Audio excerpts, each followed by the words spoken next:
Help support AMTV by becoming a patron, an AMTV staff member, and following us over on Twitter.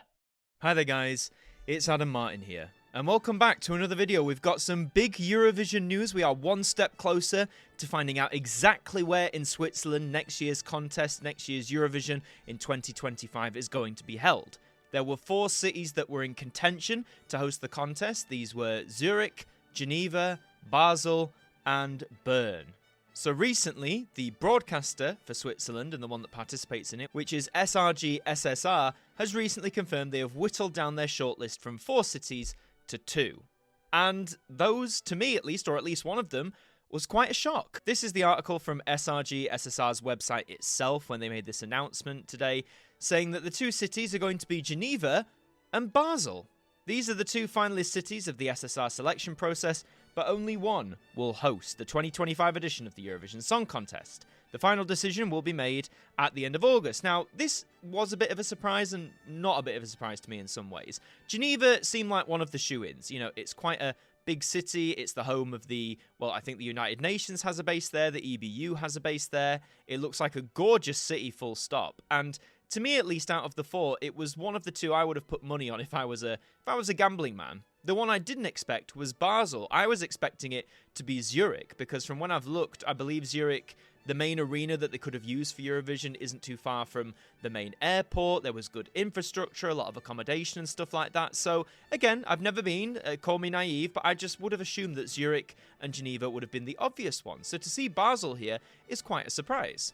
Let's get into it further. Cities interested in hosting Eurovision had until the end of June to submit their application dossiers to the SSR based on an extensive catalogue of requirements. Criteria such as the design of the hall, the connections with public transport, sustainability, hotel accommodation, the concepts of safety and waste disposal, investments, experience in the organisation of events, the overall support and motivation of the city in question, as well as many other factors, were decisive for the evaluation of the dossiers presented. And that may seem like a really long list, but one of those in particular, motivation of the city in question. We have to remember that not every city in every participating country for Eurovision necessarily wants to host the contest. This could be for a variety of reasons. A common one is often the financial implications, because as we know, Eurovision isn't a cheap event to put on, not by any stretch of the imagination. It comes at great cost to the cities involved, the local councils, the local governments, etc.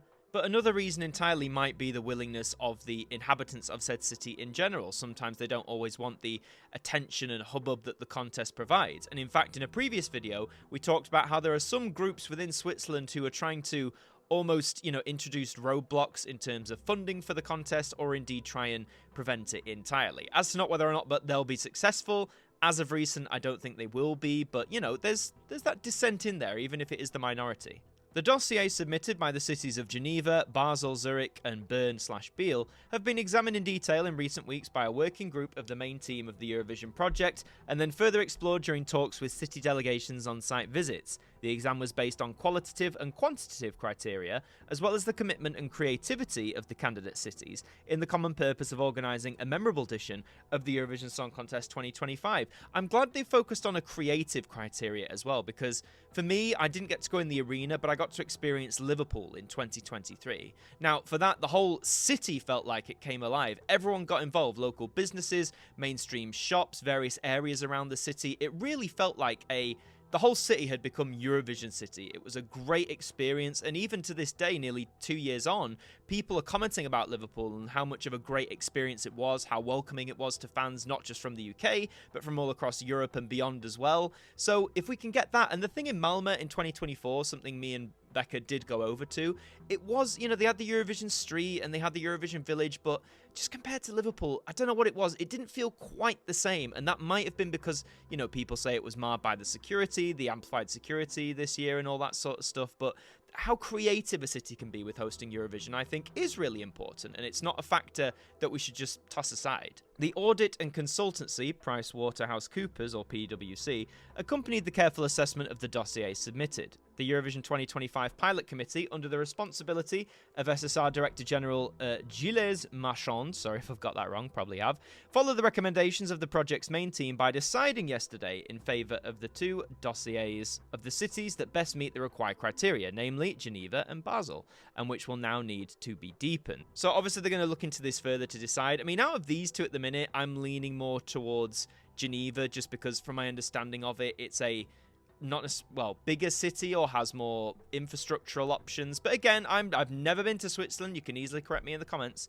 Rito Peritz and Moritz Stadler, executive producers of ESC 2025, personally informed the cities of the selection and subsequent proceedings for the 2 finalist cities being Geneva and Basel. The project team will remain in touch with Zurich and Bern/Biel and will be happy to support the 2 cities on site in the event of any events planned as part of the competition, such as public screenings. Now, I'd like to think that Zurich and Bern/Biel will get involved with the Eurovision spirit of things. They'll have their own screenings, and it's nice to hear that the producers are going to support them with that. Particularly in Biel, as I believe that's where Nemo, the winner of 2024, originates from, so if they didn't have anything there, that would seem very bizarre. The candidacy to host the ESC represents a great investment for the cities, but also the prospect of creating high added value for the hotel, restaurant, tourism, and the local economy in general. A study by the University of Liverpool showed that the organisation of the contest generated an added value of €62 million to the English city. In May 2023, 175,000 hotel rooms were occupied in Liverpool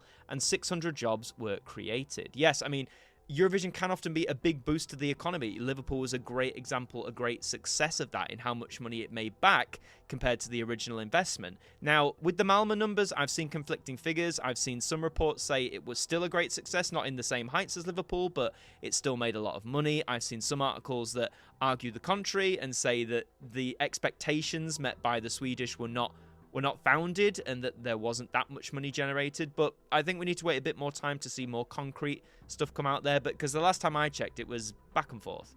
But the Eurovision Song Contest of May 2025 must first and foremost be a big celebration, not only for the organising city, but also for diversity, music and culture, in order to bring people together and promote a sense of belonging and community. Yeah, absolutely, united by music, that's the whole thing. Are we going to have as much drama and uproar as we did this year?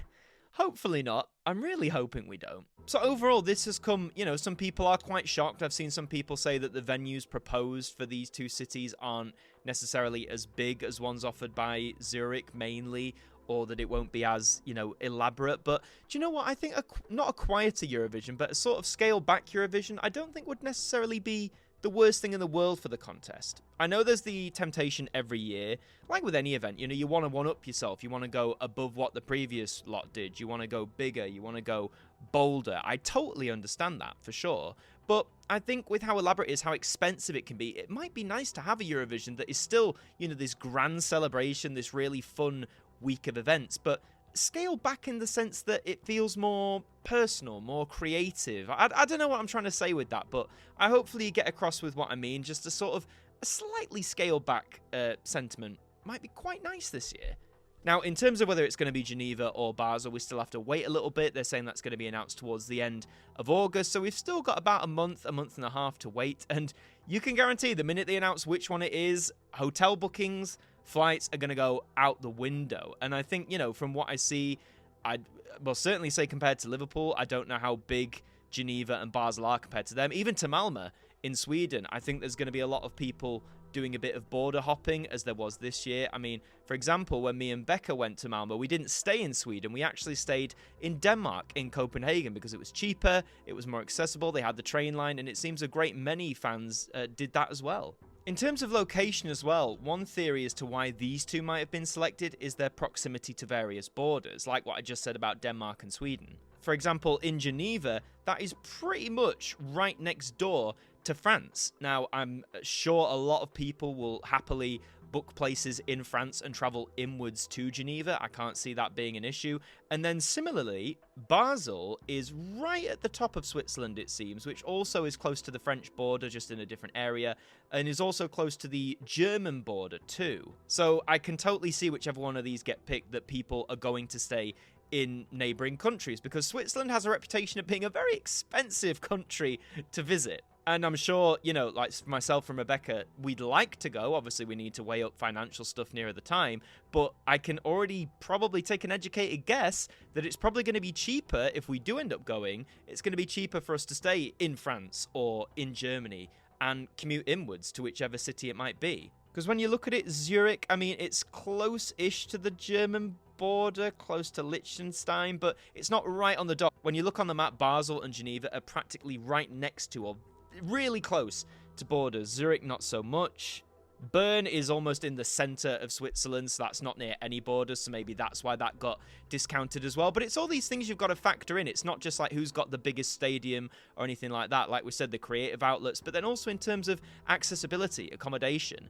You know, obviously locals might want to attend this from Switzerland if they want to, but if they don't, you've got to get the tourism law in. And there'll be some people who'll happily pay extortionate fees to stay in Switzerland. Well, I'm sure some of those people actually have a lot of money, but for a lot of ordinary, you know, the regular fans, I say regular in terms of like based on their income, like working households who want to take this trip, this potentially once in a lifetime trip, staying in a neighboring country might work out the better deal.